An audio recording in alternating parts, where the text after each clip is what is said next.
Oh, hello. Welcome to Rauta stream here in February 2022. It's monthly stream as promised to you by yours truly. Now, since nobody's yet online, which is kind of the basic thing to happen, I'm just gonna go and grab myself a beer and turn the amp off. No time for music listening, time for drinking beer, answering your questions, and doing a random chat here on this fine February evening. So, how are you, people? I hope you're doing fine wherever you are, wherever you do. I hope you are having a good time. Now, once again, there is no particular topic for today's stream, as it is usually the case, because you usually ask me interesting questions, comment the content, and that's how about we roll. So, to start with something different here, today I will be having a cool head mango chili goze.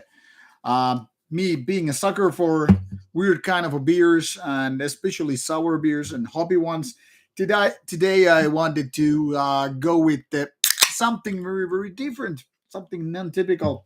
So, beer glass ready, let's do it. And once again, feel free to ask me anything, feel free to comment anything. I'll do my very best to share you some of my thoughts. They might make sense, might not. You know me, I hope.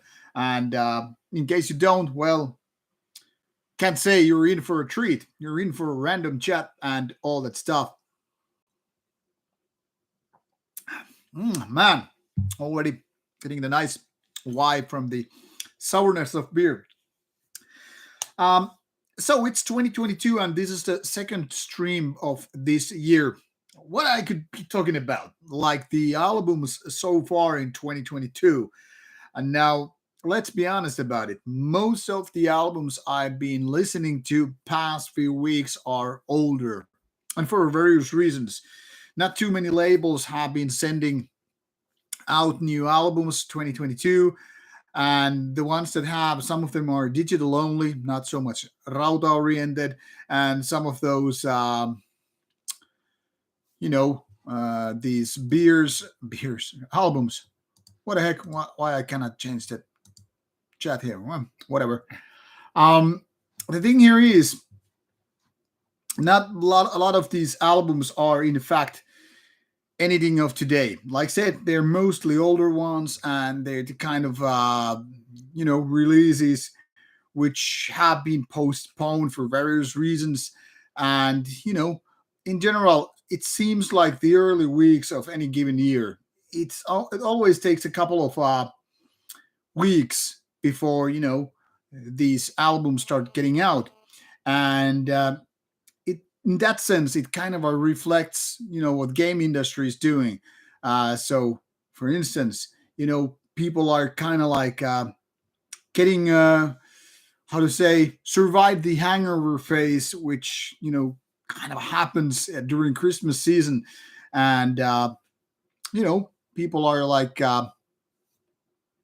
waiting for the year to actually start before start pushing those albums. So it seems to me, once again, that the early weeks of any given year is like you're twiddling your thumb and waiting the dust to settle, and then finally albums will be coming out.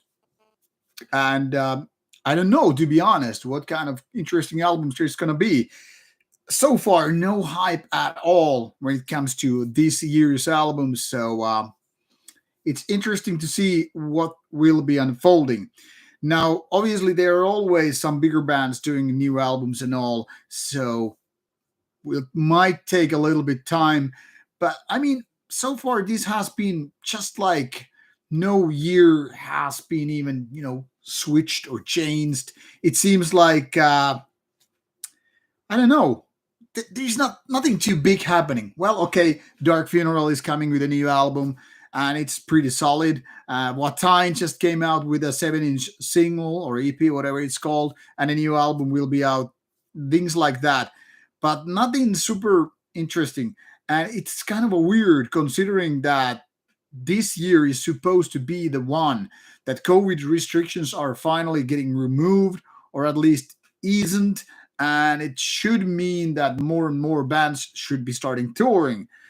Which then, if you really think about it, would be a great timing to release a new album. Like, boom, let's release a new album in March, and then you get to tour with the new music. Okay, maybe some bands already put out an album in 2021 or 2020, and they are now expecting to tour with that song, that list of songs and whatever.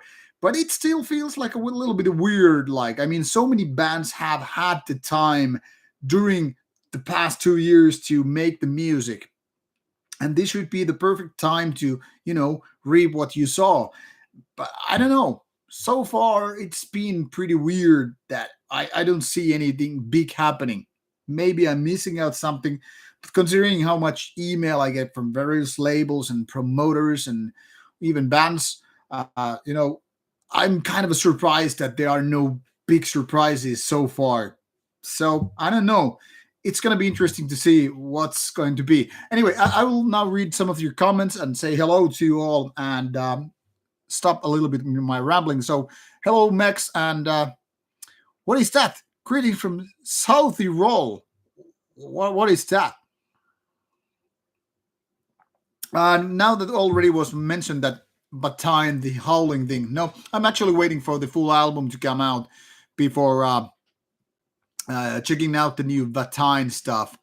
Never been too big a fan of the band. I mean, they do some great stuff. Well, at least good stuff, if not great. But I'm waiting for the full album to make up my mind. I am not in general very big into individual songs and singles and all that stuff. I'm more like a full album type of listener, if you will. And buongiorno to Venetian black metal scene. Hello, Stefano. How are you doing, man? And hello, Voltman. Nice to have you here once again.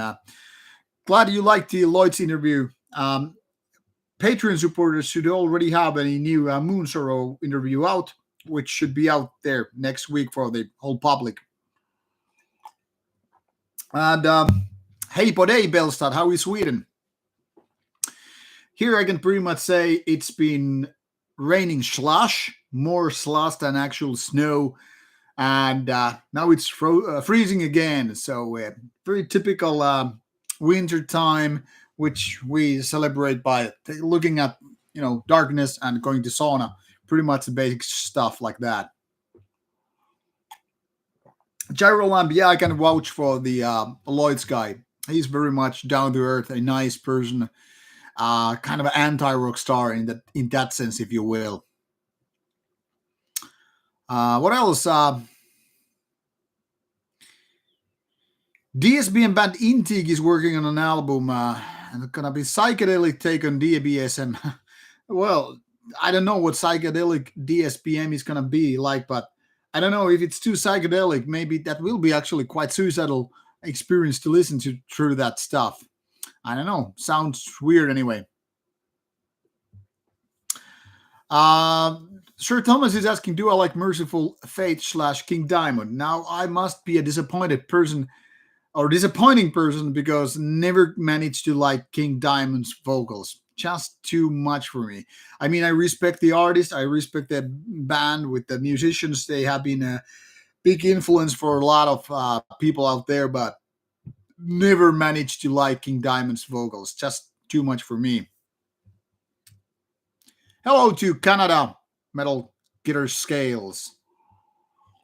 24 HGP is asking, what is my favorite movie for 2021? Now, I don't watch a lot of movies these days. For the past many years, I've been more following shows, so I'm mostly missing out with movies, mostly spending my time with games and shows. But if I had one favorite from 2021, I guess that would be The Last Duel, which I just recently watched. Now, that comes with the explanation that I've been Ridley Scott fan since I saw Alien movie, like I don't know, early or mid 80s, and ever since I've been liking Scott's movies, and especially with the historical things like Kingdom of Heaven and the like, or Robin Hood and whatever. So yeah, the last duel was very very pleasing to my pair of eyes. Just saw it recently, so remembering that story very well. What else? Yeah, I guess Belstad, what you said about Vatine and Eric. Yeah, I guess that's very understandable. Now, Lord Belial releasing a new album soon. Given that they have been so much away, I don't know really what to expect. Then again, an animated album, well, the comeback album anyway, was good, so maybe there is something to happen. South Tyrol. Ah, okay, so yeah, it's Italy, I guess. Yeah. Auto Metal Gear. I'm definitely interested in more brutal death metal ones, so interested in that. Uh, yes, thank you, Finn Wraith. Hyvä runepäivää sinne vaan. Yeah, never been much of a fan of Runeberg's, you know, what do you call them, pastries or whatever. Well, those small tiny cakes with a little bit of alcohol and jelly on top or jam. Well, man, it rained in Paris. Interesting news. It seems like I will be traveling to France this June. If everything goes right, I should be taking a vacation in France, not Paris this time, though.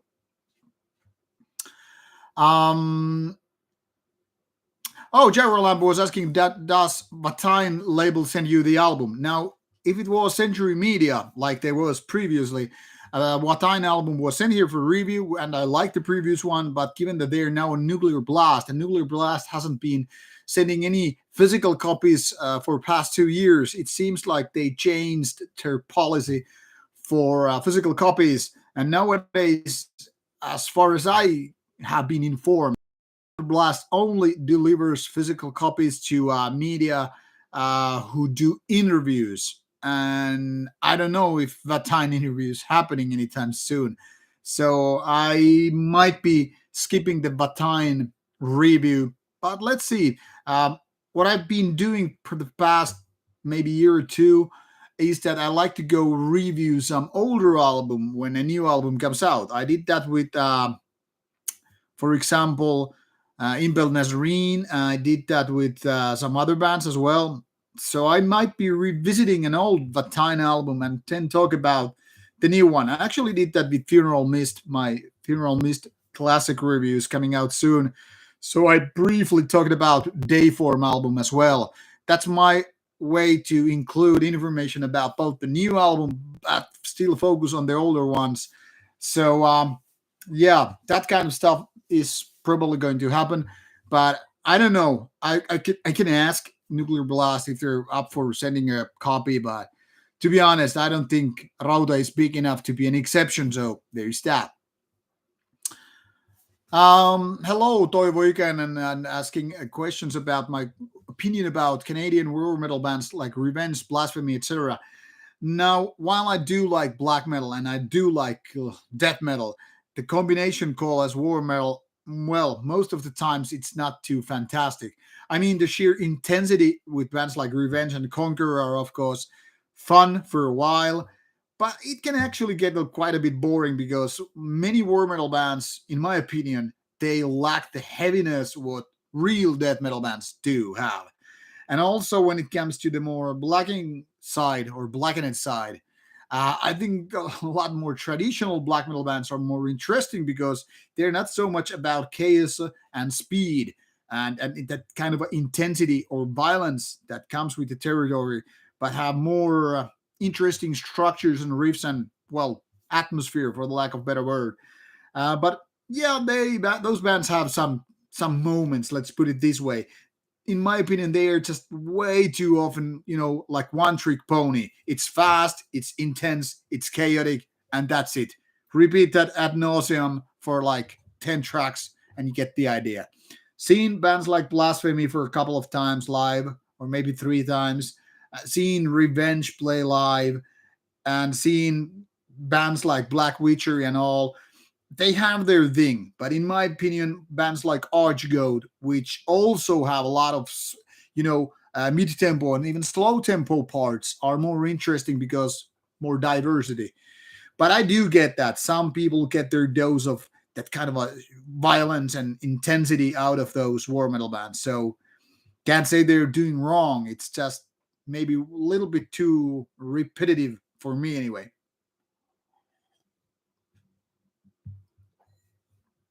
Caroline, but no, I'm not tipsy at all. This is actually my first beer, which I just uh, opened in the very beginning of the stream. So sober as fuck.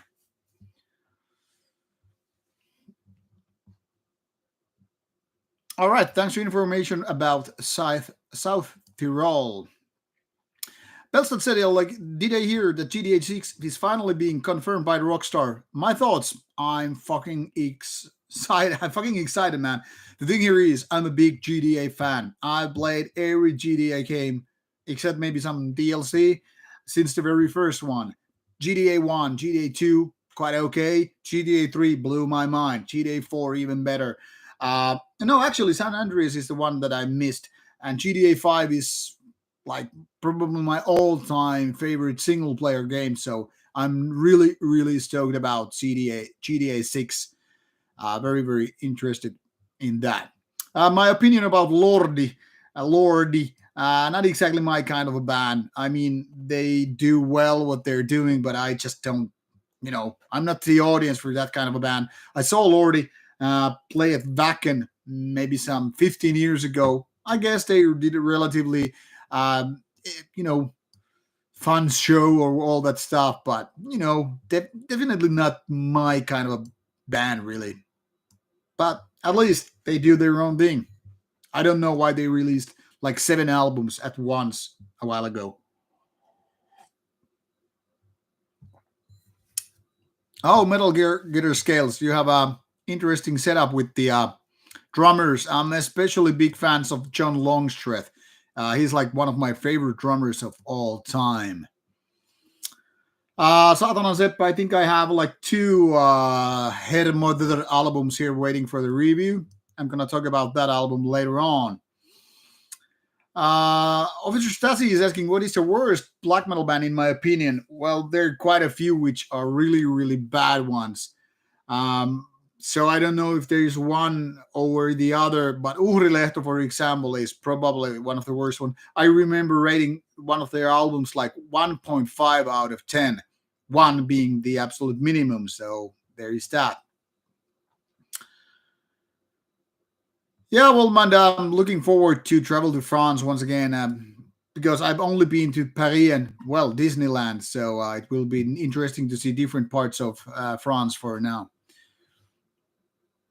Oh, hello, Autumn Leaves. Oh, no, how are you doing, man? Interesting question is, what is my favorite decade for music? 70s, 80s, and so on. I guess in so many ways, 80s would be my favorite era because I mean that's when I was kid. So that got me to heavy metal, and that got me to basically trash metal also. And by the time it was 90s, obviously I learned death metal and black metal.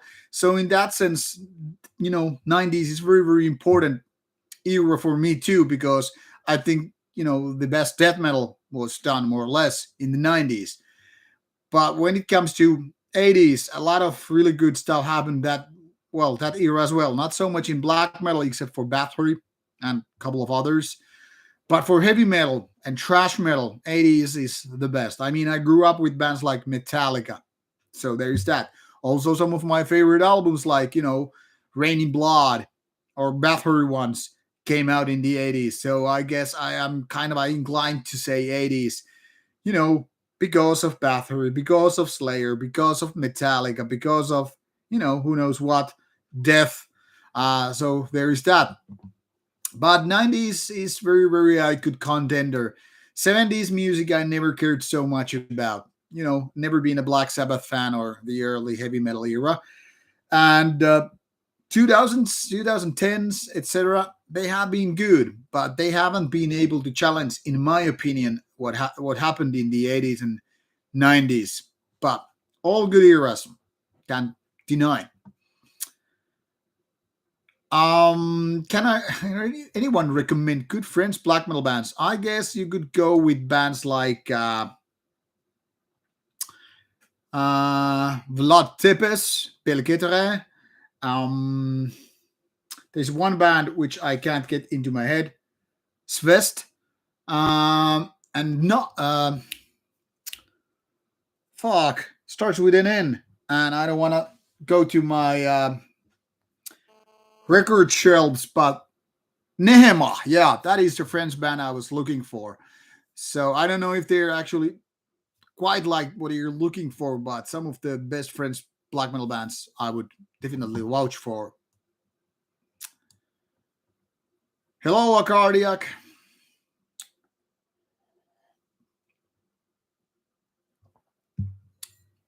Let's raise glasses to Mr. Zazula. Blue House Nord. Can't say I never cared for that too much. Seth, maybe. So, and yeah, Mutilation. Mutilation is one of the better ones from France.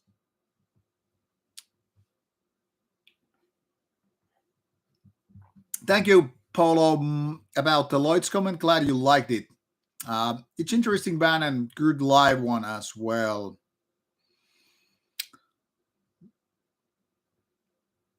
Penses Nocturnus can't really stand that band. Well, you know my opinion if you have watched my reviews, but yeah.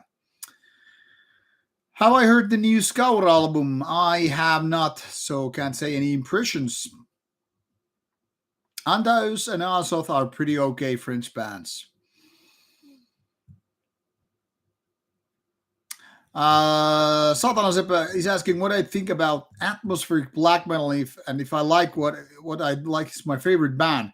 Well, some atmospheric black metal bands are definitely good. I mean, when you really go for say more melancholic parts and stuff like that, uh, let's say Pink Floydian, uh, how to say feeling. I don't know if any band can really go that far, but yeah, let's just imagine for a while.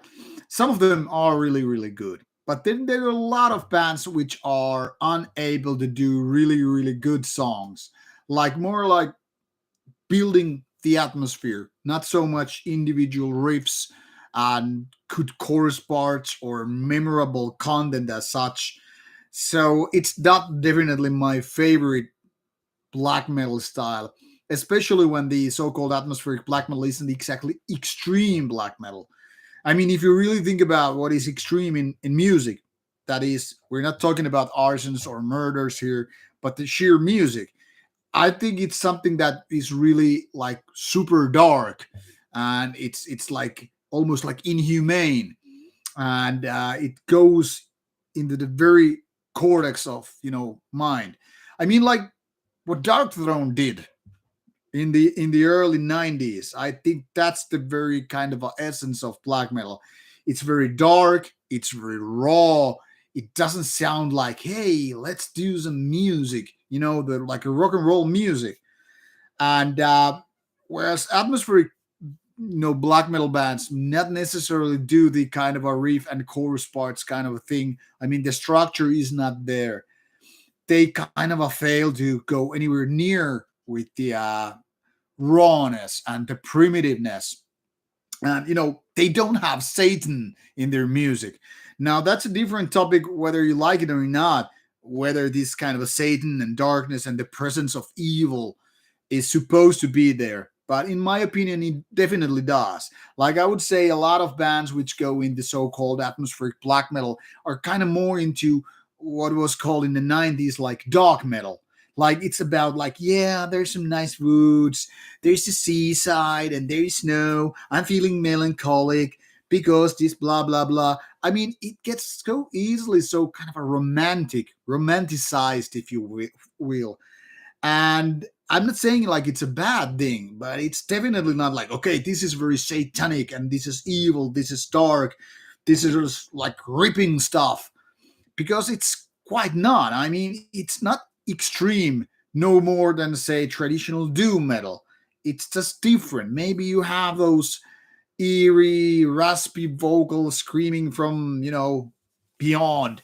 But they are not like, hey, these are some ghouls coming out of a crypt ready to rip your head off and eat your body, or to summon some demons out of nowhere. Not that I believe in, actual demons and stuff, but I mean, like, if the rawest form of black metal is so kind of a horrible that it's almost like a horror movie, atmospheric black metal ones are more like some art film. Like, okay, your camera moves over a field, and then there is this kind of a mist, and then you for a long time stare at some street lights in nowhere, or maybe some horizon with woods and all that stuff. Maybe there's a random bird flying around, and nothing happens basically for 10 minutes. That's how I feel about a lot of atmospheric parts. So it's almost like a nature documentary thing. Nothing is really happening, and you're like, yeah, well, this is the essence. While I want the essence to be something scary, something unexplainable, like something really evil and dark is happening. So that's kind of my problem with atmospheric black metal ones. And that being said, I do like that kind of stuff. It's if it's done in the right mood, it's really good. But then again, I'd rather go for dark ambient, which I think does it in a more kind of extreme ways, maybe in less musical ways, but still. Eric Oy is asking if I have a PlayStation 5. Yes, I do have PlayStation 5, and I've been streaming with my PlayStation 5 as well as Xbox Series X on my Rauta Twitch channel. So I have had PlayStation 5 since July or something. I heard, and I was hoping to get that Argent Moon from Insomnium for review, but it never came here. But I think it's good. Never been a big fan of Insomnium, but I think those guys are doing solid music in their own genre. So there's that. And Gall's Root EP. I don't think the latest Gall's Root EP is good. I think it's quite lukewarm experience. Not bad, but not good either. Hails to Baltimore, Crazy White Boy. The Wire. I love the series. And Jarroland, yeah, GTA 4 had a very heavy metal radio stations. I fucking love that. All right, trying to get back to the reading the comments once again. So sorry for delay. I sometimes end up rambling so much that chat goes on, and I'm still reading the back scroll. So going to quickly go through. Tananisi missed the early introduction to this video when I was said I'm not excited actually about any upcoming albums, because in my horizon there is nothing very exciting coming out. Maybe New Vatine will be interesting, but beyond that, I can't say I've seen any particular album which would be like, yeah, it's gonna rock my socks off. I don't know. Maybe they are not just revealed yet, but who knows?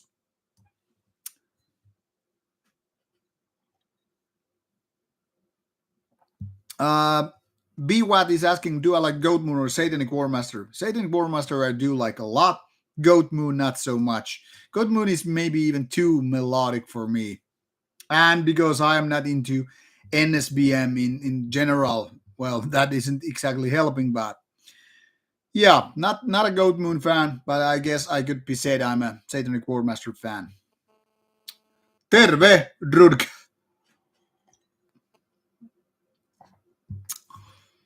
Um, Officer Strassi is asking, have I heard black metal bands from India like Kapala or Tetragrammacyde? They are noisy, and maybe they are for that reason are not exactly my cup of tea. I actually think I reviewed one Kapala album uh, quite a while ago, maybe 2 years ago. In my opinion, they're too much noisy, too little riff driven. And man, I love good riffs. There's no amount of violent drumming or layers of bass or synthesizers or anything that you can do so much that they would beat a riff. Everything comes and dies with a riff. If you don't have good riffs, get the hell out of here. Don't do metal.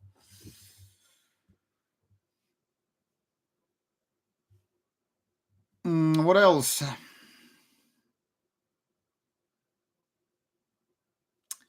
Ulfa. Now, that sounds interesting if they're dealing with nihilism. Yeah, satanic wizard shit is not exactly the most wow element in lyrics.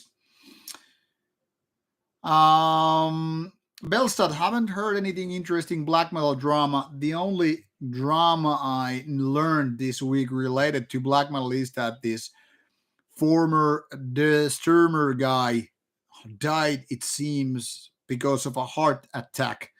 And that guy was like only 1 year older than me. So I don't know. Some people who linked that information to me said that it seems Goat Moon is no more, but I don't know. Haven't heard any kind of a confirmation about that, so only rumors. But no real drama so far.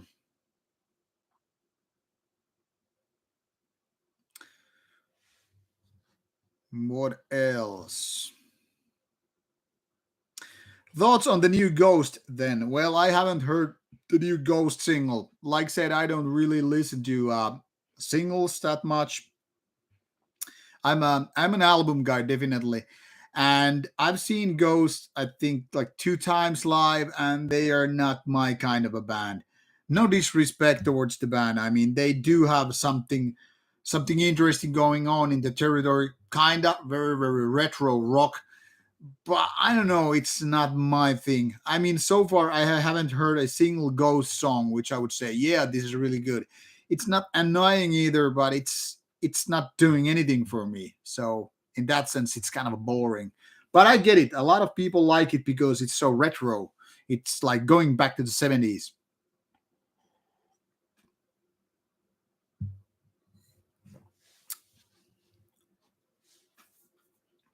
Tananis is asking an interesting question. What is my favorite black metal covers?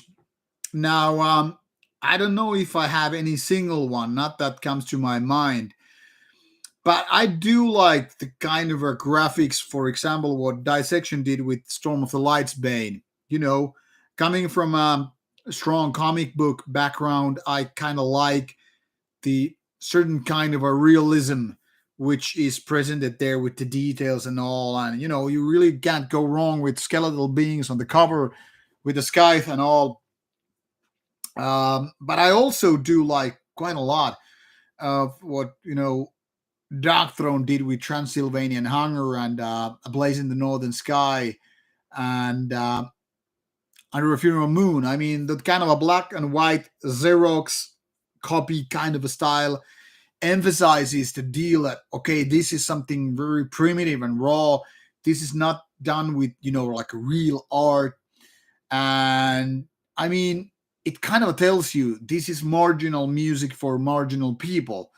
So instead of having super nice graphics and all, there's something that totally resonates with me. And at the same time, I get it. Some people consider it but ugly. I mean, why would you put out an album with some corpse paint dude on a cover? Like, it's not a pretty sight. But I don't know. That kind of fits me. One of my all-time favorites for black metal covers is Burzum's with Lucetaros because it's just beautiful. You know that skeletal being laying around in the woods by a road. I mean, it gets my imagination to go wild. And coming from a strong role playing game background, I like when things really spark my imagination, you know? So when there is something that it seems like has a story behind it, I love it. Then again, Philosophem cover isn't that much of a deal. So it totally depends on what's going on. So each cover can be really interesting because it either sparks the imagination or doesn't do that at all. But to have an absolute favorite, I really can't think of anything like that. So I don't know. I don't know. Maybe I'm forgetting some of their super cool covers, But I think my favorite covers don't come exactly from black metal bands. I think, for example, death metal covers in general are more of an art for my pair of eyes anyway.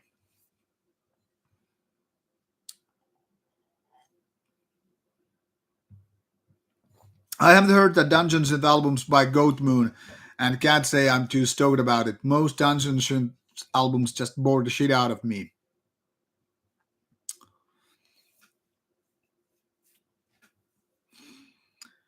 What else? All right, Autumn Leaves. How was nice to have you here. Have a good weekend wherever you are at the moment, and take care.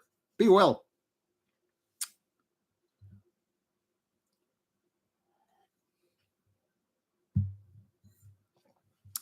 Uh, Stefano is asking interesting question about what about releases format? What do I think about CD, vinyl, tape, digital? Any preferences? Now, this comes very context dependent. This answer that is. Now, if I'm on the go, I prefer digital ones. That's when I listen to Spotify or other things. I mean, when I go to the gym, for example, physical format is out of question. When I drive my car, CD is okay, but stream is definitely better. When I'm at home, I prefer CDs for the easiness and that I don't have to be as careful than with the vinyl. Now, when it comes to the cover art, I like vinyl the most. Tapes, never liked them back in the 80s or 90s. Still don't like them. So, tape is probably the only one which sucks as art, which sucks because it's a physical format that actually wears down over the time. I mean, if you really spin enough times any given tape, the sound quality will go down. But CD, you don't have that problem, and vinyl, not so much either.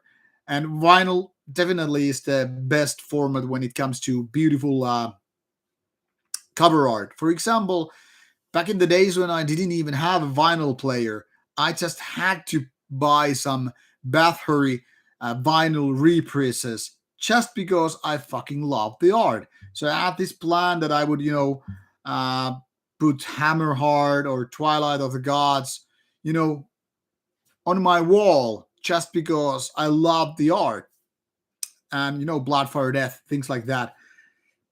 But, CDs, in my case, basically the best of all worlds. That is very easy to listen, can't really ruin the physical format, and it's still quite compact. And the art is, well, more viewable than, for example, what you have on your smartphone screen. So, I mean, here, smartphone, and here the CD. Get the difference. So if I'm like staring at some, I don't know, Spotify screen versus CD, obviously it is the better. And also why I do like vinyl and CD is you have the booklets. So if I feel like reading the lyrics or liner notes or taking a look at the band photo at the given time instead of Googling it, which might be totally different, especially with older bands. If I want to go back in time and see how these guys looked back in 1984, CD or vinyl, and you're like, okay, these guys look young and they look so innocent. If I go online, bands take new photos, freshen up and all that stuff, or even remove the old content so nobody gets to see how goofy they were when they were younger. People go for more cooler images, Photoshop them, grow beards, and all that shit. So yeah, CD and vinyl are the best in that sense. You get the all the benefits: lyrics, liner notes, photos, cover art, and still quite handy format. But let's be honest about it. When I'm, having here day at the office, doing my day job and all, and then I'm also reviewing some stuff that came with, 7-inch EP.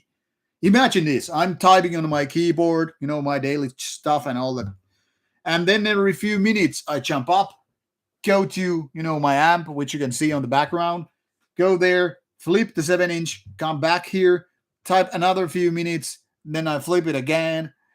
So it can be quite tedious after a while. I mean, you really don't have the pleasure of, you know just putting the CD in the player and let it run for some 40 minutes or whatever. So 7-inch format kind of sucks in terms of multiple listens.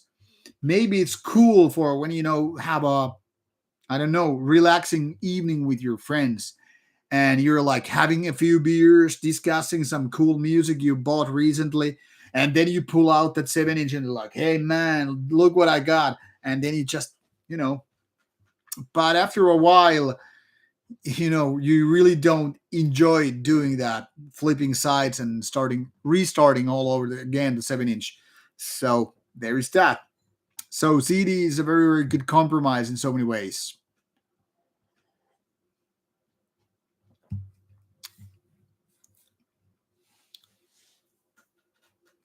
Let's see once again about the comments.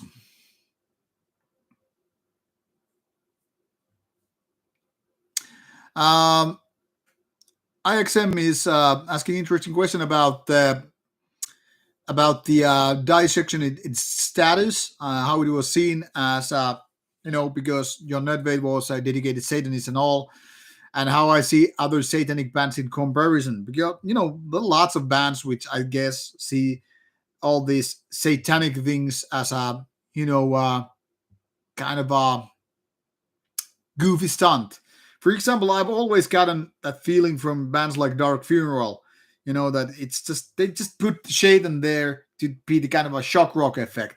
Now, younger version of me would have probably cared a lot about this kind of stuff. Nowadays, I don't care so much. Call me ignorant or call me, sort of a nihilist or whatever, but I don't care so much anymore that about that.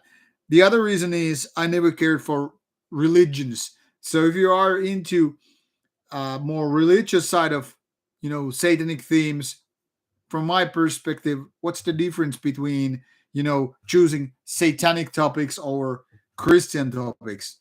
Not really much. I mean, if you really need a some imagination, a person or entity of imagination to make your life get better or survive the daily chores and all that stuff, well, too bad. So while I kind of like when there are bands which have this ideology and really need this kind of a deeper occult thing to go on with their life, okay, it's fine if you don't let it ruin your life.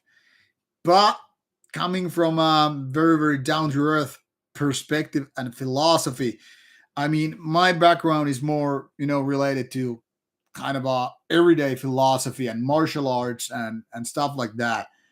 So I'm gonna say it's a lot of it's just bullshit. Maybe some of those people really believe in that for themselves, like saying, yeah, I really believe in Satan and it's real entity, and I have a sacrifice altar. I'm like, okay, if you need that, wow.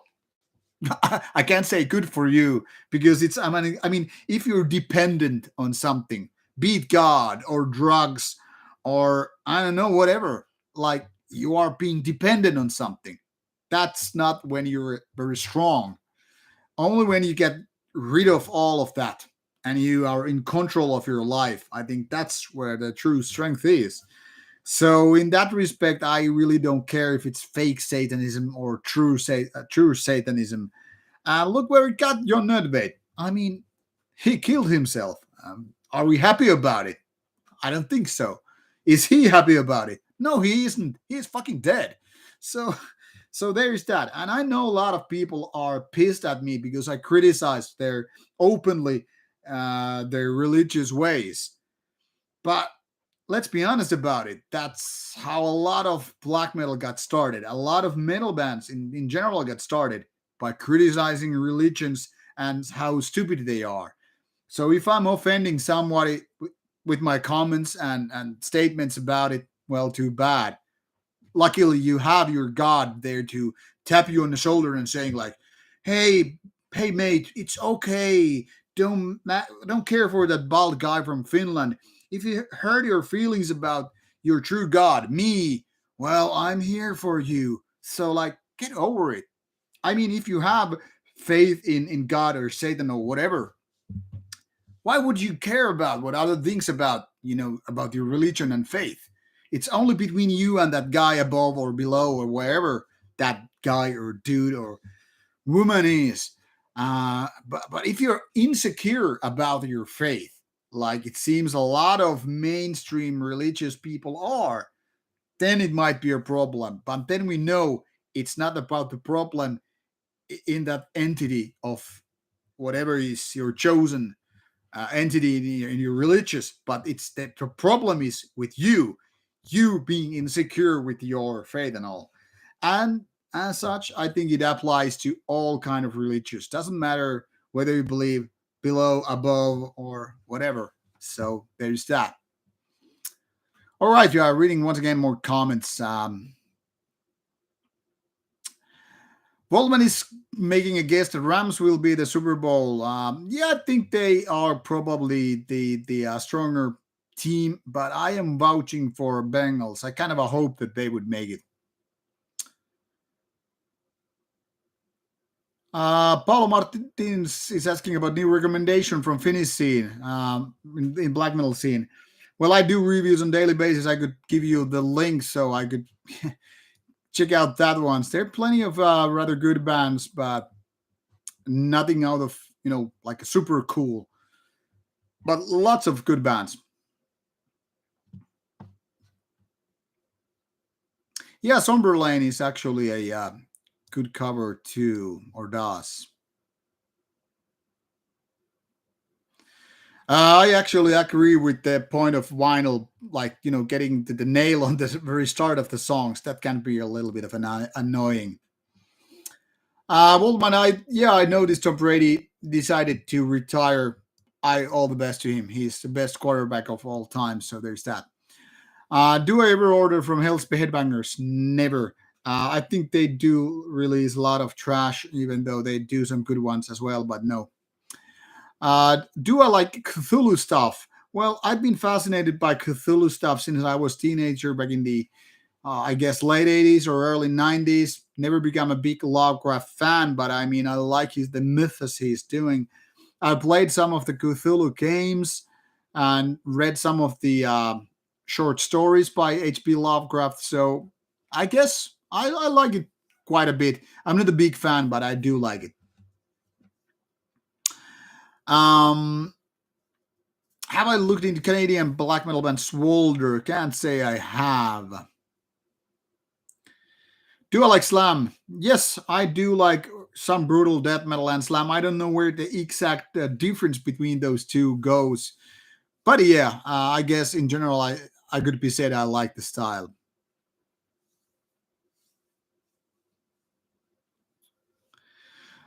Eric is asking a good question: how many satanic bands are actually Satanist?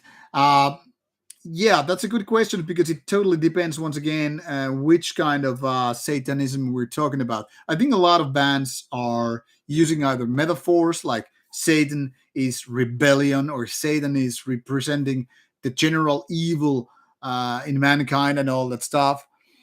But probably there are a lot of bands which have true faith in Satan in one form or another, but I don't think that percentage is as big as we like to think. That's how I feel about it. I might be wrong, but that's what it is. Oh, glad to hear, Waldemont, that you liked Enlisted. Nice.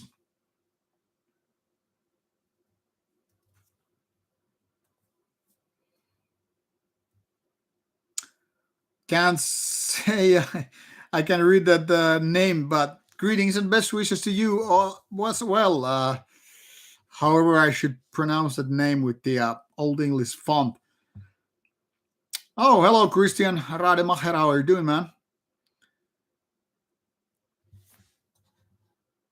All right, Waldman, I will definitely notify you next time I'm coming to Paris. I don't know when that would be. All right, first beer done. And it took only, what, 50 minutes? Not serious drinker. All righty. I'll let you people choose the next one because this stream won't go for the whole night. Which one I should open? Zombie Smoosh, a double fruited candy sour. This one, or this salmiak licorice blackcurrant sour. Both are by Coolhead ones. Which one I would go? Decide so I can open the can. Zombie, 2 votes. I'll give you a while I strip because I was in the sauna for a while, and it's quite warm here. So zombie it is then. Everybody is saying zombie. How come I'm surprised? I mean, asking metal audience whether you should go for a candy kind of a style or zombies. Okay, let's do zombies. Actually, I'm guessing this one will be better because it's weirder, but I don't know. Too bad I don't have any water to wash the glass, but let's do it. I don't know if you can hear this, but can you hear that popping sound? I don't know. Maybe my microphone has that anti-pop sound. I know some microphones and some software like Discord has it. So sometimes, some cool sounds might not be heard. But anyway, okay, let's see if this turns me into a zombie, assuming I'm not one already. And look at the beautiful foam. Yes. So, quite a foam. So, testing. Look at this sticker. You have this half rotten hand, another one coming out from the ground, and this one poking to the full moon. It's almost like some kind of a death metal cover. Can't be bad. This is actually my favorite brewery from Finland. Too bad I wasn't able to catch a deal with them in order to, hey, I would promote your beers and you will send me some. I tried. Because they're my favorite brewery. But, small breweries, hard to get a deal. Maybe I could get a deal with some, I don't know, mainstream beer brand, but I don't know if it's worth it. So haven't been trying that.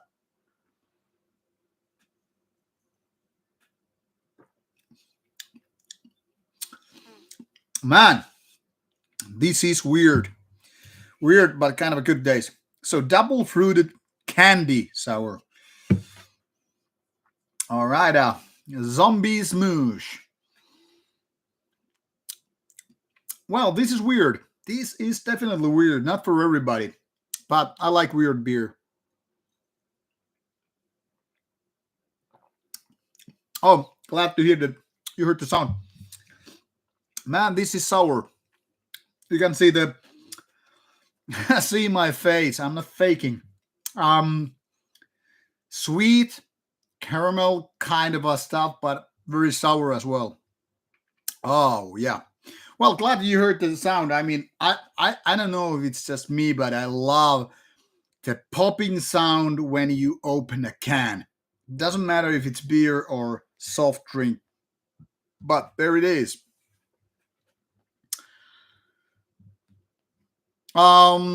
Jack Wayne is asking, is my band working on any new material?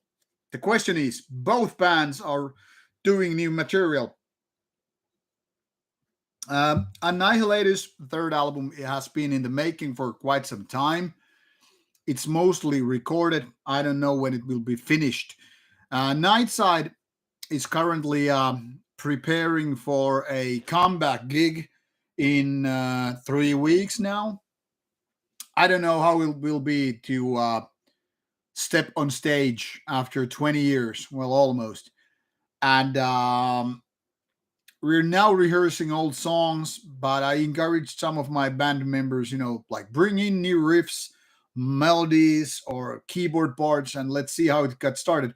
Obviously, with this gig, we're focusing on the already released material.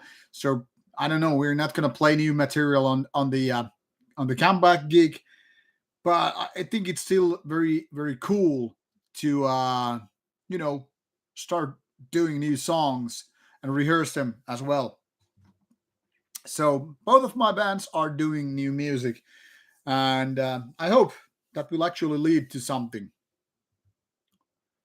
Yeah, Jack Wayne, definitely old school death metal cover. And cheers to you, Brett Bros. I hope you have something to drink, not just me. Eric Storm is saying, family sleeping, what can you do? You can drink beer. Always. My family is sleeping as well, and I'm drinking beer at my office. Eric is asking, have I ever had kalsarikännit? That needs a little bit translation to people outside Finland. Kalsarikännit literally means, being drunk with your underpants only. That is, what it means is that you start drinking by yourself. You don't even care to put on clothes because you're not gonna drink with people. You're just gonna drink by yourself. Maybe you're listening to music, maybe you're invoking some deeper thoughts from your brain and all that stuff. And that's a very Finnish thing to do. And yes, I have had kalsarikännit, but maybe only once. I'm so social person that I don't really get drunk by myself. So I go outdoors when I have having a lot of beers or drinks. But let's be honest about it. Over there is my TV and my PlayStation and my Xbox. So sometimes when I have these late nights, like today, I'm gonna stay up until 4 o'clock in the morning. Sometimes when I play and I have my whiskey bottle, I mean, I always had here to prove it.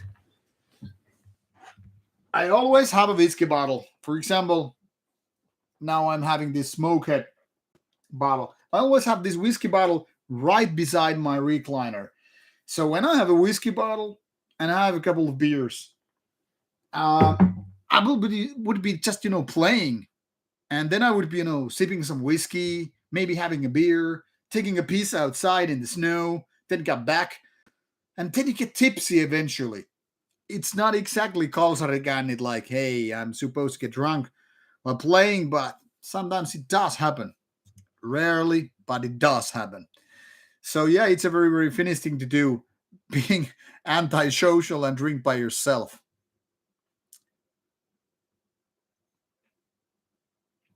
All right, reading once again your comments and answering them in the best way possible.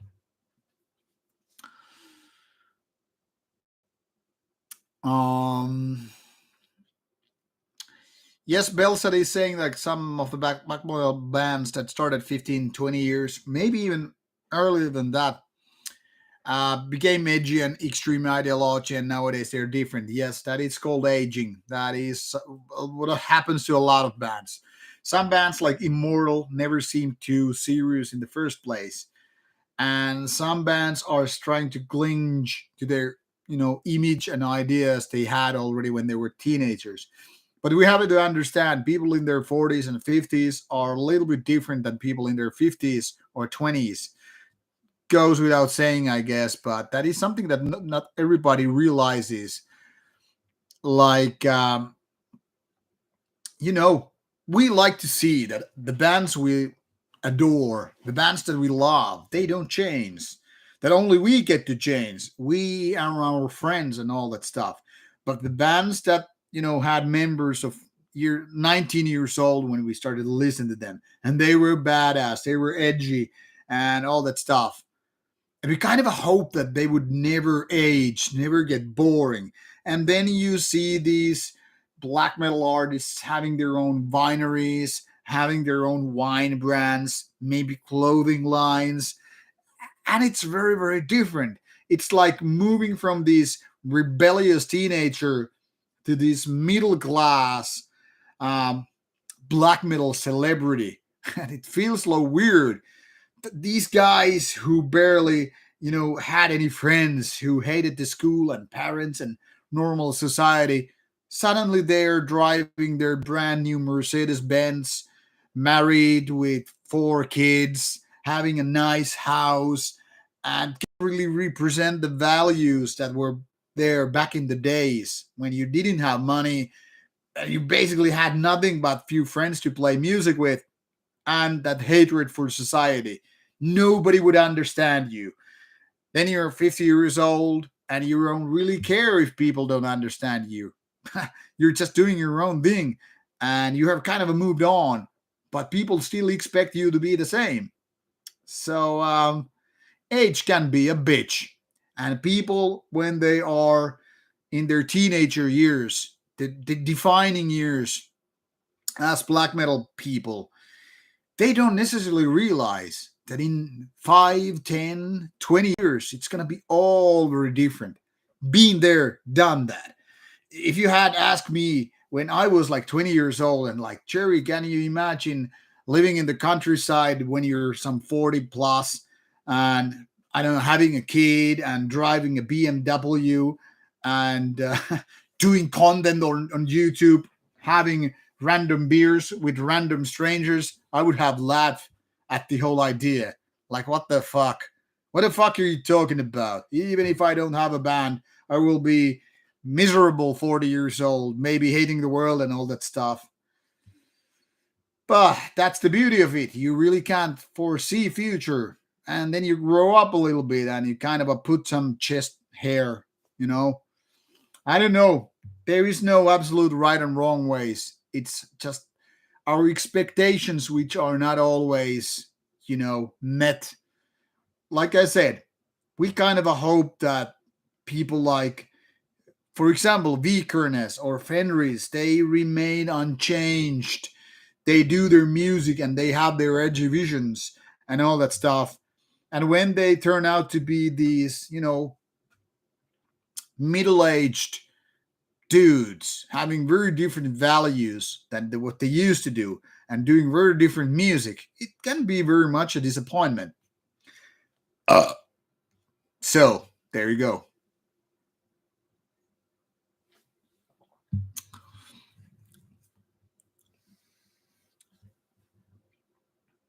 All right, what I'm reading here. Paulo Martin is asking any ideas about the next interview. Well, so far, still two interviews to come out, which are already done. Moon Sorrow, which should be out next week, and Hail Conjurer, which should be out roughly 2 weeks after that. Now, during our comeback gig with Nightside at Turku Saatanalla event, I'm planning to do an interview or two at least on the day we're not playing. On the night we're playing, which is Saturday, I don't know if I have the time to do any interviews, but I'm trying to do at least something on Friday. So we'll see about that. And if I can't do interviews face to face, then I will try to book some Zoom interviews. So there's that. Um, I was asking like what I do think. I'm gonna copy paste his name so I know what the heck it is. Um, Lombardo is asking me like, what do I think about the new Immolation album? I reviewed it for a Finnish magazine, Inferno, and I gave it 4 out of 5. I think the new Immolation album is very much on par with the first albums. It's not for everybody, but people who like the darker, a little bit curly, kind of an old school death metal, like what Immolation is known for, should love the new album. It's not gonna, make new fans so much, I guess. I mean, at least the ones that didn't like Immolation previously. But the old Immolation fans should be able to love the new albums.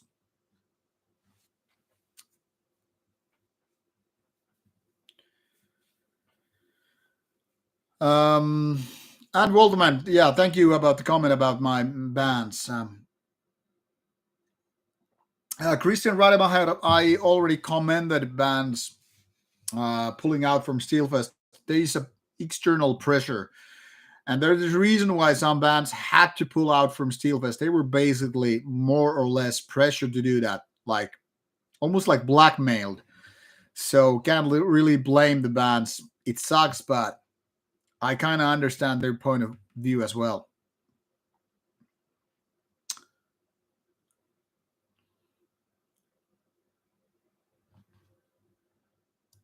What else?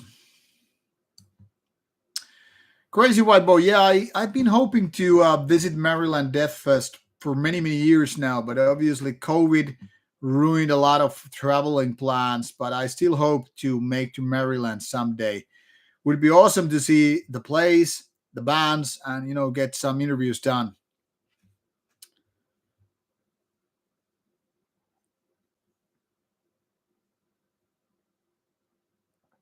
Eric is asking interesting question. Do I think any band that sounds better or worse or just different when you're very drunk or high? Yes, I do. Some bands kind of have different feeling when you're kind of drunk or high and can sound a lot better. And when you're sober, they are more lame. Uh, can't just drop names like that. But for example, I don't like stoner music or stoner rock. But if I was high, I would probably be like, okay, this is pretty fitting. So yeah, of course, it depends on the state, on the level of intoxication, should I say?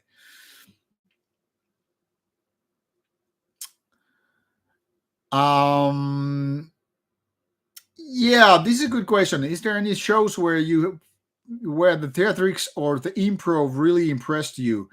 Yeah, for example, there was this Mephoras band which played here 2 years ago in Turku, and they had really good theatrics and really nice masks and all that stuff when they went on stage. It was really, really something different. Also, I could say Rammstein of all bands is very, very much a show band. I mean, you don't believe it until you see it. They are very much more than just music, so to say. So definitely, I think theatrics, the all kind of a big show kind of a thing, definitely improves a lot of bands. It can do otherwise as well. For example, I remember when I saw Cult of Fire play in Helsinki some maybe 10 years ago, and man, it felt like a kind of a letdown with the goofy Christmas elves hats. And I was like, is this a fucking joke? Because I mean, those guys look like a very, very goofy ones. Later on, I listened to that band, at home from like their back then late EP, and that was like, okay, this is really good. But the what they had on stage felt like it's not good and it's not serious. So yeah, it can go both ways. I don't know any guys from Oranssi Pazuzu personally.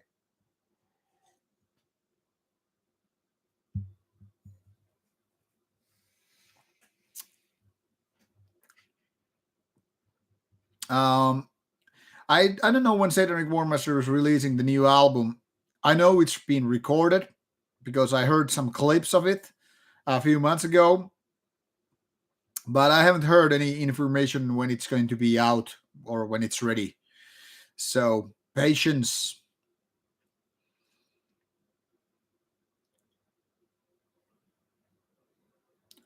Oh, thank you, Bellstuff. Once again, thank you for your donation. Much appreciated. And Eric Storm mentioning that the rivers teens who dream of escaping the suburbs and city of remote countryside, blah blah blah. Yeah, it can go both ways. You really can have so many ways how you age and all that stuff. So there is that. Some actually dream about peaceful life when they get older, and that kind of a black metal or any kind of extreme metal things are more like a phase in your youth. Now, I don't disrespect people who had that kind of a phase, but for example, for me, it has been going on like eternally. Obviously, my life is different than what I was in my 20s or 25. But I mean, I never gave up on metal. I never changed or quit bands because of that. So obviously, it's different. For example, in 3 weeks to go on stage in this age when I'm 46 versus what I was when I was 25. So of course it's different, and of course it's gonna be a different feeling to go with the lyrics and see the audience and all that stuff. I don't even know how it's gonna feel. Is it going to be worst experience in my life or the best, or just something in the middle and say like, okay, we did it because it was fun to do, but I don't get that kind of a big deal out of it. Like, uh, I don't imagine, being the kind of a rock star lifestyle. I don't know how that would suit me. So some people are totally like, okay, yeah, you get the band and you get bigger, and that kind of a becomes your life story. And for some people, it's just a phase. You do bands for a few years and then you just move on with your life and put that in behind. So many ways to deal with it.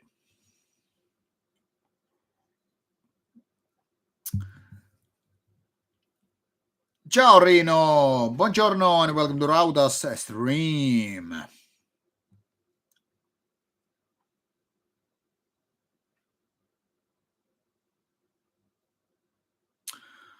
Lycanthropus, yeah, Stoner Rock never did a thing for me. But I get it. For some people, it has a kind of a grooviness and heaviness, so I get it. Some people do enjoy it. But for me, I would probably need some green substance to enjoy Stoner Rock. But to each his own. That's the best thing in life when it comes to music and art in general.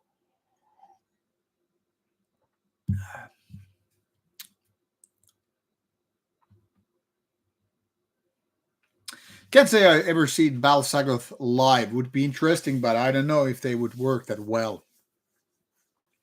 And Bellstadt, Wiener Schnitzel, yeah. All right, that's about the German.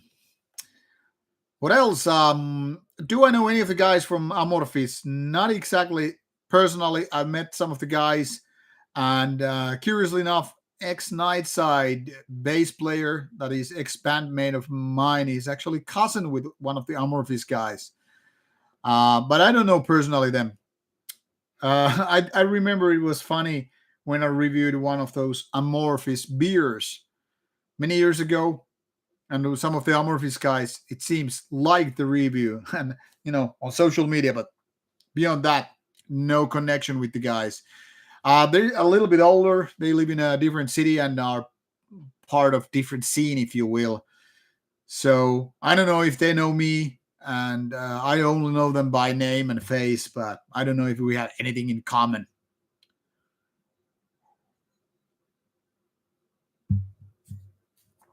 Um, Hello, Tarek.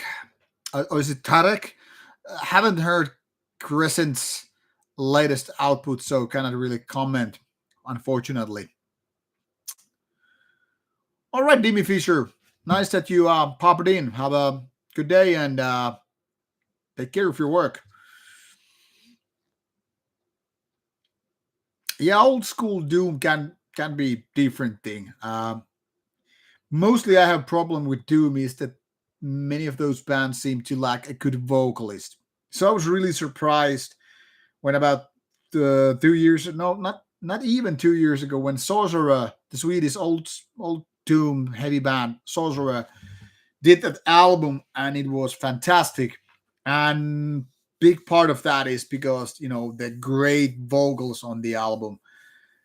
So that is one thing that separates the good from the chaff. Um, but I don't know. There's something that never really resonated with me so much when it comes to Doom. Like I said, never been a big fan of Black Sabbath. For example, I like Ozzy Osbourne's work more with his own band than with Black Sabbath. But then again, later on, they had better vocalists like Dio and all that stuff. Um, I don't know, never kind of got that thing going on. Maybe it was because I was so much coming from the more trashier, background with Metallica and all, and also bands like the kind of heavy metal bands, like Wasp and stuff like that, which were really really groovy and catchy, and at the same time also a little bit dangerous. So maybe it was something to do with the kind of a British uh, laid backness, or not in your face. I don't know. Hard to describe the exact reasons. I just never liked most doom bands which I heard. Maybe they lacked the energy. Maybe they were not as intense as I hoped them to be. So because I'm very active and very energetic guy, I like to move and talk a lot, which you probably know.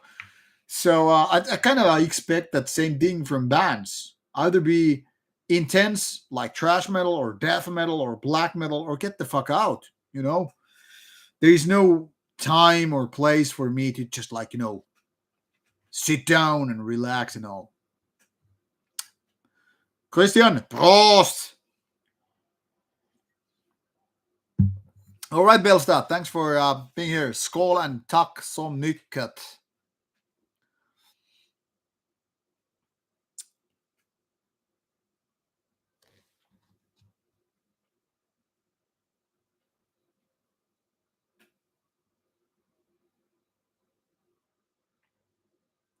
Yes, Eric. Yeah, yeah, that's very, very true. No, I don't know decaying guys either, unfortunately.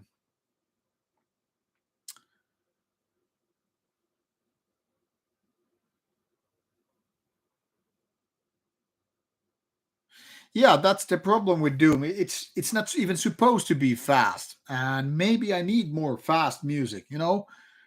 Fast girls, fast music. Like someone put it, Doom music is metal music for old people. I don't know if it's true, but it kind of makes sense. Holy shit, the whole neighborhood, including our house, just dark. Weird. I guess I get to be going soon, or more like wanting to go soon. This beer is almost done. Um, what else? Do you have more questions? Oh, Shepkin, hello, nice having you here.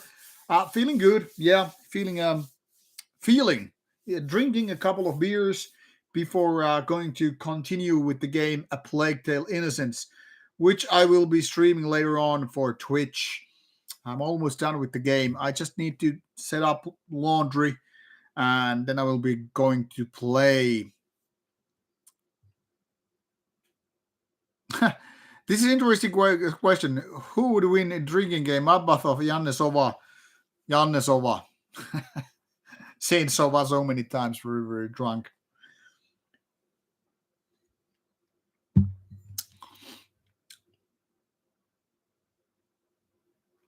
Yeah, Dimi, I will be streaming roughly, say, 20 minutes after this stream is done. Because once this stream is done, I need to take the laundry out of the washing machine. Yes, I have those mundane tasks because Satan is not helping me to do laundry. That's pretty much a shame. I wish Satan would summon some of his demons as like, take care of the laundry for the Rauta guy. He's very important.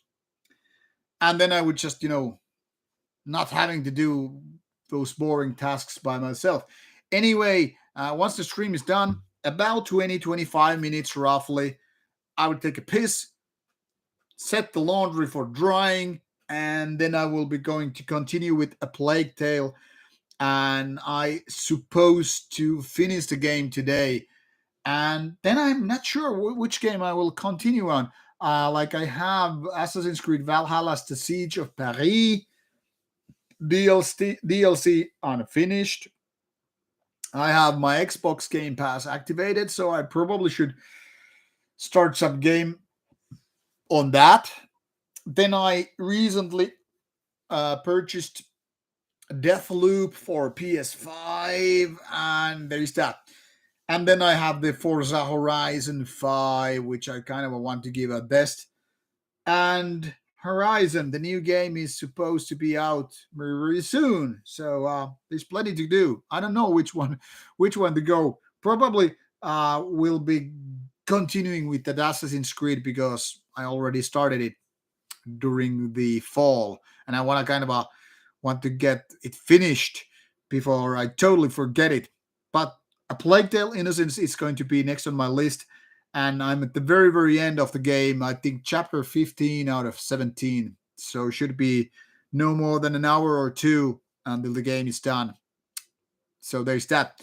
And I kind of promised on my after seeing the feedback video last week that I should be doing more about gaming related content here on YouTube as well. So I'll try to do that and keep up to my promise. Tomorrow will be actually out the feedback video about you know getting back to the questions people asked me last week.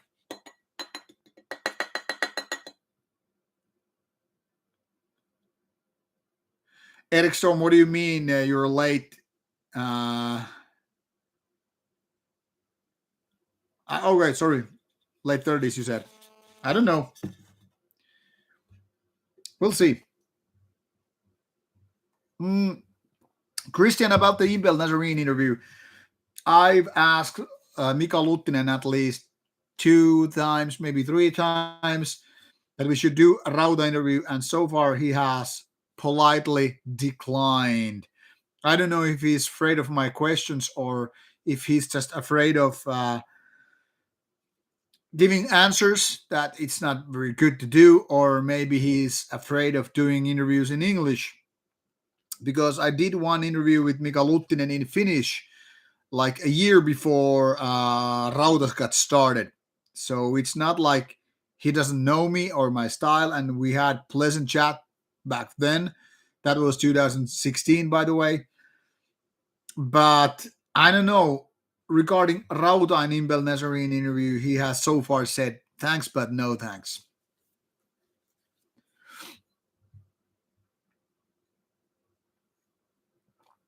Um, Never attended a blast fest in Bergen. Would be nice. I have actually planned that if possible, I should visit Norway this year to get some interviews done. But it depends on COVID situation really.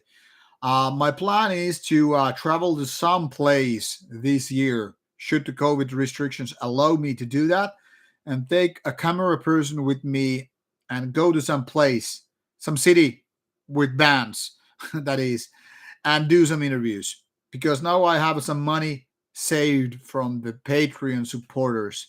So I hope that would be done this year. But it's totally up to COVID restrictions. The money nor time is not the problem. It's the COVID that is the problem.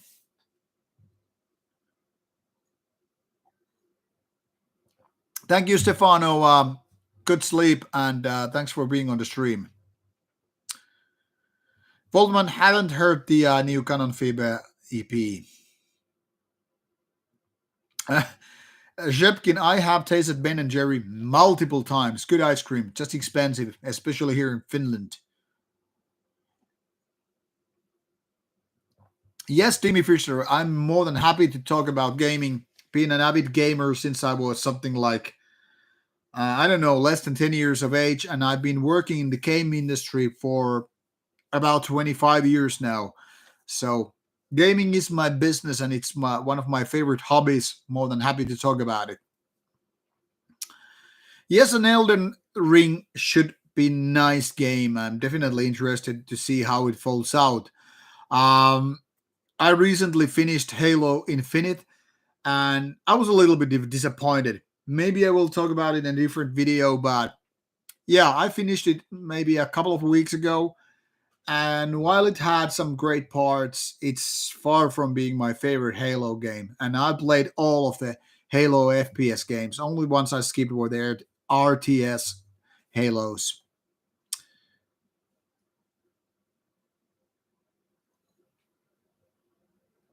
Yeah, Eric, I've been to Norway to Inferno Fest around 2004, and it was expensive. So yeah, Norway is expensive, even more expensive than Finland.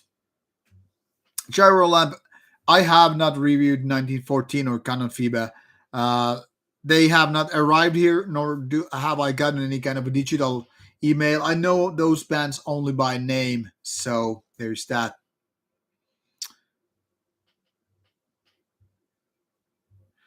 But yeah, Norway's nice, and one of my plans would be to go to Oslo or Bergen to do some interviews and all that stuff. But I don't know. We'll have to see how it goes out. Chuck Wayne, it is harder to get interviews with bigger bands. For instance, a couple of years ago when there was Tuska Festival and Anthrax were playing, Dimmu Borgir was playing, Slayer were playing, couldn't nail any of the interviews with those bands. Now, one thing might be that, for instance, I got told Slayer doesn't do interviews at all there. Anthrax did, but only for bigger mainstream media. And one of the reasons is that that festival is hosted or organized by one of these bigger media houses in Finland. So they might be even blocking the possibility for smaller media to do those. I'm not sure. This is my guessing. And secondly, might be that the bigger bands are like so tired of, being on the road all the time that they don't even want to do that. For instance, a couple of years ago, when, well, more than 2 years ago, maybe 3, 4 years ago already, when Behemoth was touring in Finland, I tried to get Behemoth interview um, for Rauta then, and the local nuclear blast representative said that they are not doing interviews on the road. And I think same happened with Hypocrisy as well, which I wanted to do as well because I mean they both played here and all. So yeah, Rauta is the size of a channel that bigger bands can easily ignore, unfortunately. Whereas smaller bands are more keen to do that. But I don't think it's necessarily about the size of the band. It's also like they are thinking probably how much they can get out of this given interview. And of course, video interviews a little bit more demanding than just answering email or even phone.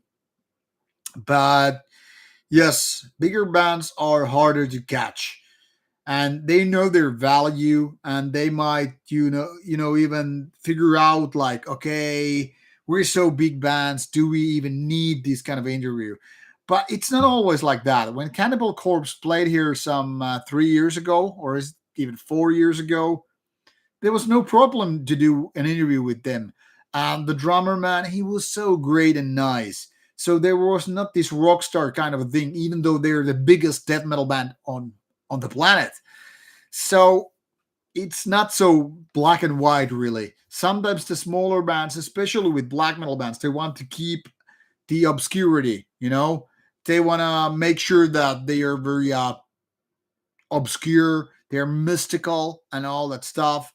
So sometimes the smaller bands need more convincing that, hey, this interview could be actually very beneficial for you. You could talk about the band the way you want, about the lyrics, about the covers, about your ideology or whatever, and you could promote the music, of course.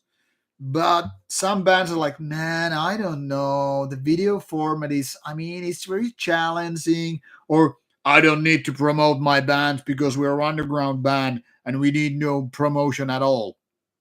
So there is that. So black metal bands and bigger bands in general are the most challenging ones. So usually, the farther you go from black metal, it's easier to get the bands, unless they're so big that they can't be bothered to do an interview. So, for example, now that Manowar is coming to Finland to play their 14th anniversary show, and definitely I want to do a Manowar interview. But let's be realistic. Most likely, they're gonna decline my suggestion to do an interview. So there is that. But it doesn't keep me from trying. And for example, when Emperor was visiting Tuska Festival here like 4 years ago, and of course, Rauta was very, very small back then. There was no problem to do two interviews with Ihsan, one about Emperor and one about Ihsan. So, once again, it totally depends on the artist in question. Then again, I had already got agreed to do Vatine interview some 3 years ago at Steelfest, and they bailed out without warning. So it depends. It depends on the promoters, it depends on the managers, it depends on the whims of an artist. Say you're a tired artist or you just want to boost down after the or before the gig, meet with some friends, maybe bang out some groupies. I don't know. There's so many reasons why a band would not like to have an interview. Then again, a lot of bands also recognize the possibility to promote their name, promote their music, and talk about their art.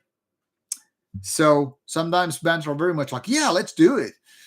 So Rauta is once again not big enough to convince a lot of those bands because a lot of those bands are so much bigger than they can just tell Rauta to fuck off, basically.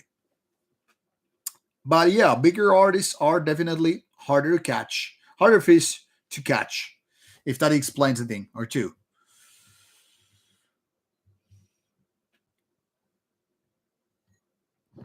Shevkin is asking favorite games. Um, World of Warcraft, my all-time love. GTA 5, my favorite single-player game so far. Civilization series, Red Dead Redemption 2. I think that covers pretty much of it. Uh, but there are lots of games which I like Far Cry series, one of my favorite FPS games all time. So I guess those games are giving a good impression what I do like. And Mark 13, I think Halo 2 is either the best or the second best of Halo series. Halo Reach is probably my favorite one.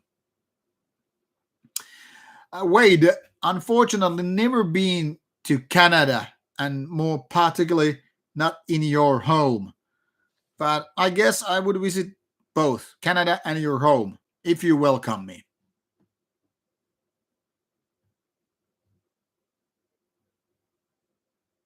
Yes, Jack Wayne, Halo Reach is my favorite Halo game. That and Halo 2.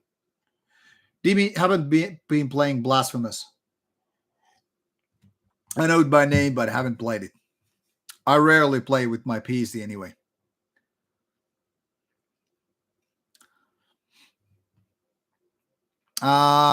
Pierce Grind is asking, do I like these hardcore punk bands like Rattus, Riistetyt, Chaos? They are not big, but they have a cult status. And no, I don't really listen to hardcore punk, but I know their fame and I totally respect the guys for doing that kind of stuff early on. Half Life games are great. Half Life 2, especially, but even the first Half Life was, ground shattering. It was great. So I hope that Half Life would be making a comeback. It totally deserves that because, man, what a game. And it should be on consoles as well.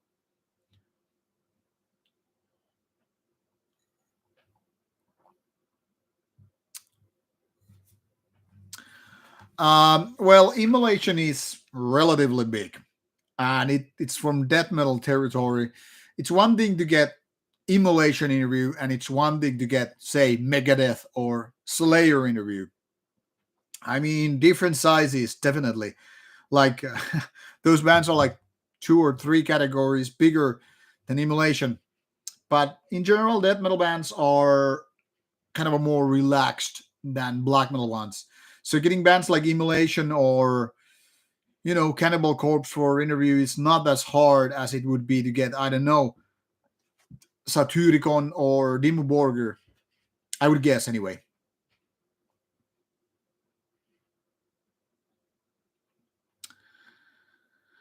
Yeah, Gerald, I've heard that the Corpse Grinder is really nice as well. I was actually hoping to get him for interview when I did that Cannibal Corpse one, but well, for whatever reason, it was the drummer, and I don't complain. He was really, really nice.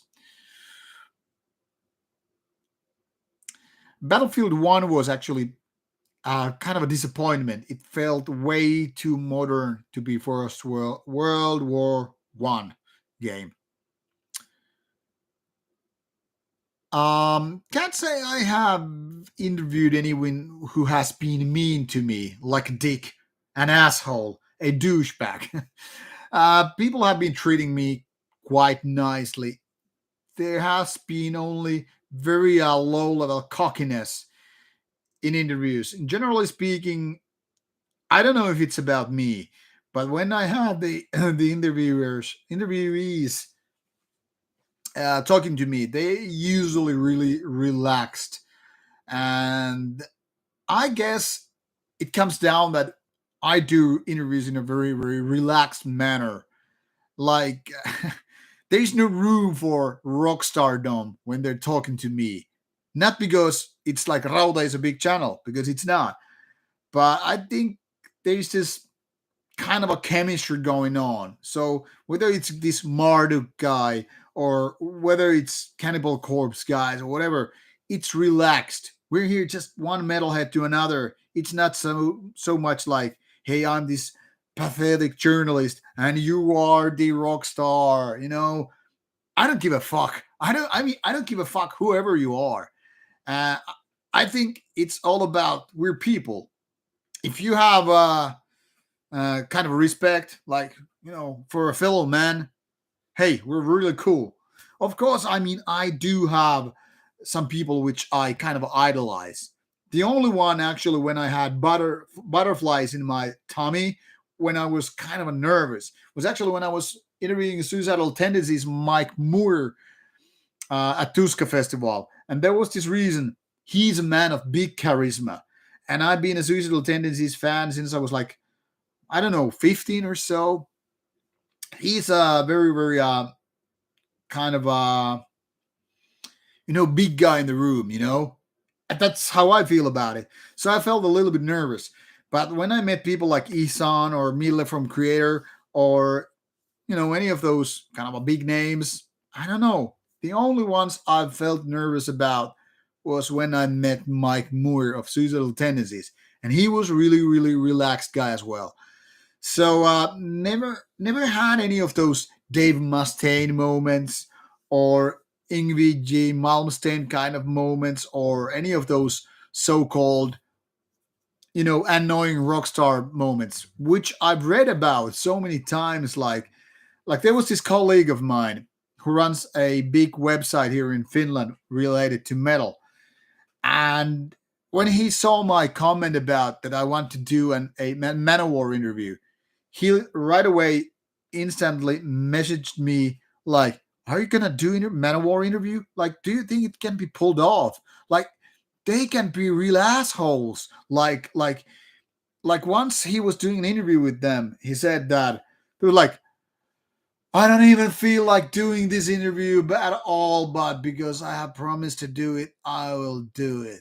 Like, who does that? I mean, you're supposed to be an artist promoting your own band. And you know, if this is the image you want to give to the world, like you're an asshole. Like, do you know that? Like, what the fuck? But I mean, of course, when you're big, some people, like we have say in Finland, when you get big and successful, you will get some piss in your brain, and your brain will be soaked in that piss. So maybe he's that, or maybe he had a bad day. I don't know. I don't really care. But yeah, personally, never got any bad experiences with the interviewees. Maybe I'm lucky. I don't know. I don't believe in luck. So there's that.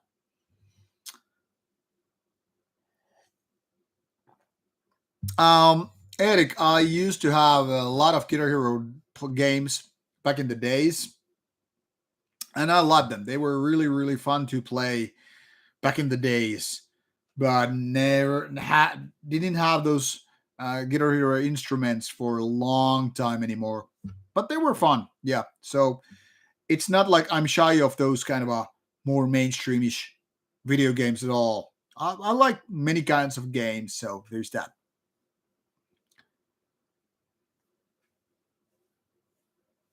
Yeah, Wade, I know you didn't literally mean your home. I was just making a joke at you. Yeah, it would be cool. I hope to be to Canada someday. Canada intrigues me a lot. I would like to visit the country. I know it's a big one. I know there's a lot of big cities, and what I've understood, it's supposed to be a nice place. And I met quite a few Canadians, mostly from Quebec, though. and they've been always nice, really nice people to me. So I feel like Canada would be a place I would love to be at, in, on, whatever. Shepkin, I must be. I'm not sure I'm ashamed, but I feel like people should be ashamed. I'm ashamed. I haven't listened to Strapato. No, I haven't heard Strapato, so that's on my bucket list to do. Yes, wait. I know that they did Half Life sequel on VR. Too bad it's only VR, but Alex. But I don't have VR sitting on my PC, so there's that. Um, yeah, it would be nice to do Dave Mustaine interview. Not because I'm a Megadeth fan, because I'm not, but it would be nice to do interviews with all those big four ones before they die. I mean, I've already missed the Lemmy window because Lemmy died. You know, would I go to Saudi Arabia? Yeah, if there was a reason for that. I looked at Ihsan like he was my ex. How do you know how I feel about my ex girlfriends?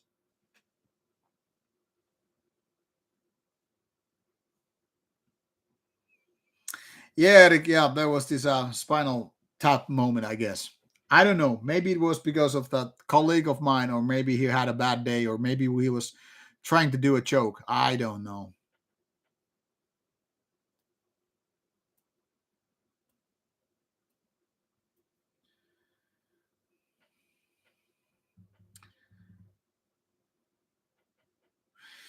Yeah, the next time I visit Canada, well, I really hope that to visit Canada someday. But like I said, COVID and all fucking ruined all traveling. Okay, it's been almost 2 hours so far, so let's call a timeout. Like I said, I still have some 3 hours left in my schedule. It's almost 1 o'clock here in Finland. So I need to set up that laundry and then I will be gaming. So, very, very last questions. I still have this much beer in my glass. So now I don't. Um, the thing is, when I'm traveling, I like both cities and nature. So I can be, you know, to the beach. I can go to forests. I can go to big cities. I guess in general, when I go traveling about, I prefer cities for a couple of reasons. First of all, there's more things to do, like visit museums, eat, at different kind of restaurants and try out local food. There are more important places to visit, uh, sightseeing, clubs. By clubs I mean like where you can hear music and all. So in that respect, I'm definitely more a city person than outdoors person when I travel. But both ways, really, especially if I have a local guide. Like you can take me on a fucking volcano if I have a guide. Why not? So I mean, I've done trips both ways to the rural places, like on the weird places in like Iceland, where you get to see these waterfalls and these geysers. And if I go to places like London or New York City, I mean, there's plenty of things to do, sightseeing, just the rural, urban places. So both ways are really, really cool. But definitely, history is one of the main attractions for me. So, especially European cities have a lot of history. So, if I go to places like, say, like real examples where I've been to, places like London, Paris, Milan, those places which are thousands of years old. It's very, very different feeling than, going to places like New York City or, Los Angeles. But of course, those places then again have something else in return. So both ways are okay. Thank you, Metal Guitar Scales. And thank you, Waldman. Thank everybody on the stream. Once again, you make interesting conversation. You make interesting questions. It's really, really nice to talk to you people. And I'm not saying to flatter with you, because I mean, if you were fucking boring, I would be out in 20 minutes since I started the stream. But having a couple of beers, having your interesting comments and questions and all kind of things you say, it makes this worthwhile. I hope you had some decent time with the stream.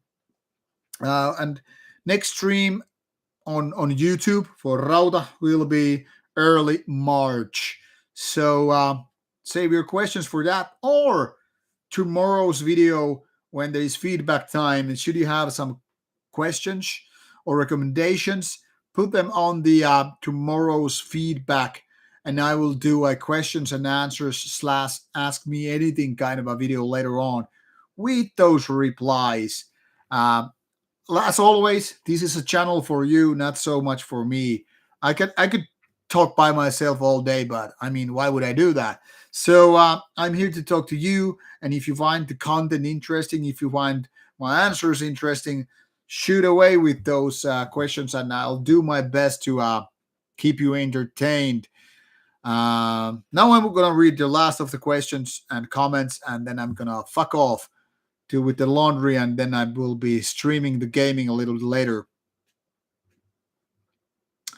What was the original Finnish metal band? I guess it was Oz from the 70s. And yeah, thank you, Waldman. And what is this distinguish with Finnish metal? Melancholy. Um, Jack Wayne is asking, are any big cities in Finland crime infested like they're in the US? Quite the contrary. Finnish is one of the least corrupted places in the whole world. Our crime ratings are relatively low because we drink booze, and we're just a bunch of happy people.